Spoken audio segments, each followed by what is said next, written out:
Good morning friends. मैं Anupriya Kaushik Gurukul science classes से आज साइंस की विज्ञान शाखा की एक जो टॉपिक है क्लास 10th की फर्स्ट टॉपिक जैव प्रक्रम पहला चैप्टर है लाइफ प्रोसेस, उसके साथ आई हूं। तो लाइफ प्रोसेस को समझने के लिए हमें सबसे पहले सजीव को समझना पड़ेगा। सजीव क्या होते हैं, लिविंग बींग्स क्या होते हैं। हम लोग लिविंग बींग्स हैं या नॉन लिविंग बींग्स हैं? एब्सोल्युटली लिविंग बींग्स हैं। तो लिविंग बींग्स कैसे पता चलेगा ये लिविंग और नॉन लिविंग है? लिविंग को समझने के लिए क्या समझना पड़ेगा सबसे पहले? तो सबसे पहले समझने वाली बात है जीवों में होने वाली जैविक प्रक्रियाओं, बायोलॉजिकल प्रोसेस से हमें पता चलता है कि वे सजीव हैं। जीवों में जो बायोलॉजिकल प्रोसेस होते हैं मतलब कुछ मॉलिक्यूलर प्रोसेस अंदर ही अंदर होते रहते हैं, वो मॉलिक्यूलर प्रोसेस। और कुछ होता है बायोलॉजिकल प्रोसेस में जैसे फिजिकल प्रोसेस हम लोग देखते हैं, जैसे सांस लेना, उड़ती हुई चिड़िया, दौड़ते हुए जानवर, सोते हुए मनुष्य के श्वसन। हम लोग ये समझते हैं कि यह जीव जीवित हैं, यह सजीव हैं। सजीव के ये लक्षण हो गए। निर्जीव के लक्षण क्या होंगे? ना तो वो सांस लेगा, ना दौड़ेगा, ना चलेगा। हाँ, अगर आप इसमें क्वेश्चन मार्क लगाना चाहते हैं तो क्या है हमारा पंखा, इलेक्ट्रिक फैन, क्या ये भी तो चलता है? और भोजन के रूप में क्या लेता है? इलेक्ट्रिसिटी लेता है, बिजली लेता है। तो क्या सजीव हो गया? नहीं। सजीवों का एक और मुख्य लक्षण होता है संतान की उत्पत्ति करना, अपने ऑफस्प्रिंग को जन्म देना, अपने डॉटर को जन्म देना। तो क्या पंखा ऐसा कर सकेगा? नहीं। तो यह क्या कहलाएगा? निर्जीव। अब कुछ नोट्स करने वाली बात यह है, नोट करने वाली, वायरस को सजीव वर्ग में तब तक नहीं रखा जा सकता जब तक ये किसी जीवित कोशिका को संक्रमित कर आणविक गति नहीं दर्शाते हैं। वायरस एक ऐसा विषाणु होता है, वायरस अर्थात एक विषाणु है जो ना तो पूरी तरह से लिविंग बींग्स में रखा जाता है, इसके वर्ग में रखा जाता है ग्रुप में, और ना ही नॉन लिविंग में। इसका मेन कारण यह है, मुख्य रूप से यह कारण है, ये जब निर्जीव के संपर्क में रहता है तो निर्जीव के जैसा व्यवहार करता है, नॉन लिविंग के जैसा व्यवहार करता है। परंतु जब यह सजीव के संपर्क में आ जाता है तो यह सजीव के जैसा व्यवहार करना शुरू कर देता है। तो सजीव कोशिका को संक्रमित कर देता है, मतलब उसको संक्रमित कर अपने को मल्टीपल करना शुरू कर देता है, अपनी संख्या बढ़ाना शुरू कर देता है और उससे अपना भोजन लेना शुरू कर देता है। तो वायरस का ये लक्षण हुआ। अब हम लोग समझेंगे जो हमारा टॉपिक है जैव प्रक्रम, लाइफ प्रोसेस क्या होता है। तो लाइफ प्रोसेस को समझने के लिए एक स्टेटमेंट दिया हुआ है यहाँ पे, इसको समझना पड़ेगा। वे सारी क्रियाएं जिनके द्वारा जीवों का अनुरक्षण होता है जैव प्रक्रम कहलाती हैं। वे सारी क्रियाएं, एक क्रिया नहीं, वे सारी क्रियाएं जिनके द्वारा जीवों का अनुरक्षण होता है, मतलब मेंटेनेंस होता है, अपने आप को मेंटेन करते रहता है। कहीं कोई अंग कोई तक टूट फूट गया, उसको फिर से रिकवर कर देता है, न्यू कर देता है, मेंटेन करता है। तो वो जो मेंटेनेंस का प्रोसेस होगा वह लाइफ प्रोसेस कहलाएगा, वही जैव प्रक्रम कहलाएगी। इसको और अच्छी तरह से समझने के लिए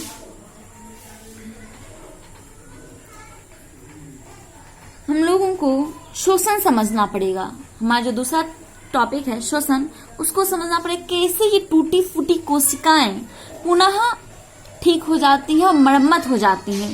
तो श्वसन को समझेंगे हम लोग। पोषण द्वारा प्राप्त जटिल खाद्य पदार्थ का सरलीकरण विभिन्न चरणों में उपचयन एवं अपचयन अभिक्रियाओं द्वारा होता है। इस प्रक्रम को श्वसन कहते हैं। इस प्रक्रम को श्वसन कहते हैं। तो पोषण के द्वारा हम प्राप्त करते हैं क्या चीज? ऊर्जा। और यह ऊर्जा कैसे मिलता है? जब हम जो भोजन लेते हैं वह टूटता है, उसका ऑक्सीडेशन होता है, ऑक्सीजन के साथ मिलता है, ऑक्सीडेशन होता है, फिर या रिडक्शन होता है। तो ये जो अभिक्रिया होगी, ऑक्सीडेशन और रिडक्शन की अभिक्रिया होगी, उसके परिणाम स्वरूप श्वसन की क्रिया होगी। जो हम भोजन लिए, जो हम खाद्य पदार्थ लिए, वह विभिन्न चरणों में टूटेगा और टूट के हमें ऊर्जा मिलेगी उससे। इसमें ऑक्सीजन का उपयोग होता है एवं ऊर्जा मुक्त होती है। बृहद रूप से श्वसन उन सभी क्रियाओं का सम्मिलित स्वरूप है जिनके द्वारा शरीर में ऊर्जा का उत्पादन होता है। श्वसन क्या है? ये सभी क्रियाओं का सम्मिलित रूप है जिससे क्या होता है? ऊर्जा का उत्पादन, मतलब एनर्जी मिलता है हमें। सबका सम्मिलित रूप है। ऑक्सीडेशन का, रिडक्शन और बहुत सारी क्रियाओं का यह एक सम्मिलित रूप है। चलिए, हमारा भोजन तो टूट गया, अब इसको तो ट्रांसपोर्ट करना पड़ेगा ना, एक स्थान से दूसरे स्थान तो जाना पड़ेगा। तो किस माध्यम से यह जो एनर्जी हम लोग लेते हैं, न्यूट्रिएंट्स लेते हैं, फुल बॉडी में सप्लाई होता है, पूरे बॉडी में सप्लाई होती है? देख लेते हैं। इस तंत्र के माध्यम से खाद्य पदार्थ, किस तंत्र के माध्यम से? परिवहन तंत्र। हमारा नेक्स्ट टॉपिक है परिवहन तंत्र के माध्यम से खाद्य पदार्थ एवं गैस शरीर के एक हिस्से से दूसरे हिस्से में स्थानांतरित होती है। तो जो भी हम खाना खाए, ऊर्जा मिली, न्यूट्रिशन मिला, विटामिन मिले, ठीक है, वो एक ट्रांसपोर्टेशन सिस्टम से परिवहन तंत्र के माध्यम से पूरे बॉडी को सप्लाई करेगा। क्योंकि हम खाना कहाँ जाता है? पेट में। सिर्फ पेट को जरूरत नहीं होता है, स्टमक को जरूरत नहीं होता है, सिर्फ हमारे फुल बॉडी को जरूरत है। सिर्फ पेट में डाल ले हो गया क्या? नहीं, तो उसे हमें ट्रांसपोर्ट करना पड़ता है। हमारे बॉडी को ट्रांसपोर्ट करने की ये जो प्रक्रिया है, यही कहलाती है परिवहन तंत्र। या पूरे बॉडी को सर से लेके पांव तक, हार्ट, कार्टिलेज, जितने भी ऑर्गन्स हैं हमारे, उसको सप्लाई करता है एनर्जी को, न्यूट्रिएंट्स को। ओके, उसके बाद हमारा नेक्स्ट टॉपिक है पोषण। पोषण किसे कहते हैं?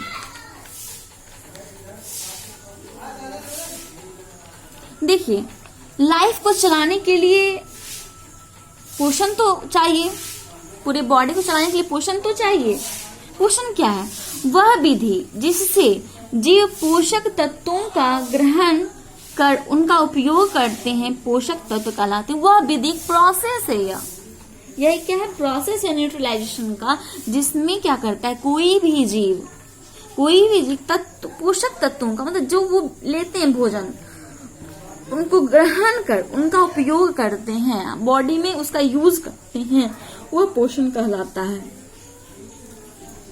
जीवन संबंधी क्रियाओं को सुचारू रूप से चलाने के लिए प्रत्येक जीव की दो प्रमुख आवश्यकताएं हैं। दो प्रमुख आवश्यकताएं होती हैं कि हमारा जीवन अच्छा से चले, हमारा बॉडी मेंटेनेंस किस तरह से करे, मेंटेन करे, कैसे करे। दो आवश्यकता होता है। क्या क्या होता है? फर्स्ट क्या है? जीव की उपापचय क्रिया, जिसको बोलते हैं मेटाबॉलिक एक्टिविटी के संचालन के लिए निरंतर ऊर्जा की आपूर्ति। देखिए, हम चलते हैं, दौड़ते हैं, सोते हैं, उछलते हैं, कूदते हैं, खेलते हैं, ये सभी चीज के लिए एनर्जी का जरूरत है। हमारे लाइफ में, हमारे बॉडी में एनर्जी का जरूरत है, और उसे पूरा करने के लिए हमें न्यूट्रिएंट्स लेना पड़ता है। पोषण होता है हमारे बॉडी में, प्रोसेस है। जो कि हम बाहर से कोई रॉ मटेरियल लेते हैं, कोई भी चीज लेते हैं, वह टूटता है, टूट के ऑक्सीडेशन या रिडक्शन या बहुत सारी क्रियाओं का एक सम्मिलित रूप होके, जिसको हम श्वसन बोलते हैं, वह करके हमें एनर्जी देता है, हमें ऊर्जा देती है। उसके बाद पोषण की बहुत सारी विधियां भी होती हैं। एक स्वपोषण, दूसरा परपोषण। और हाँ, पोषण को पूरा करने के लिए सबसे पहले हमें क्या करना? मेटाबॉलिक एक्टिविटीज को, मतलब दिन रात जो भी हम काम करते हैं, चाहे हम बैठे हुए ही क्यों ना हो, उसमें तो एनर्जी कुछ लग रहा है ना। और दूसरा क्या है? शरीर की वृद्धि तथा टूटे फूटे ऊतकों की मरम्मत के लिए जीव द्रव्य का निर्माण। शरीर का जो टूटा फूटा ऑर्गन है, हम दौड़ते हैं, कोई एथलीट्स, कोई भी जो दौड़ता है, प्लेयर है, वो दौड़ता है तो उसके मसल्स टूटते हैं, उसके ऊतक टूटते हैं, और टूटने के बाद जो फिर से उसकी मरम्मत होती है, उसके लिए एनर्जी तो चाहिए ना। कोई भी सामान टूटता फूटता है तो उसके लिए फेविकॉल तो चाहिए, फेविक्विक तो चाहिए चिपकाने के लिए। तो ये जो मरम्मत करने की प्रक्रिया है, यह हमें ऊर्जा से ही प्राप्त होती है। ऊर्जा होगा, मिलेगा तभी यह मरम्मत होगी, नहीं तो नहीं हो पाएगी। अब पोषण की विधियों के बारे में हम समझेंगे। पोषण की मुख्यतः दो विधियां होती हैं, पहला स्वपोषण, दूसरा परपोषण। स्वपोषण को हम लोग ऑटोट्रॉपिक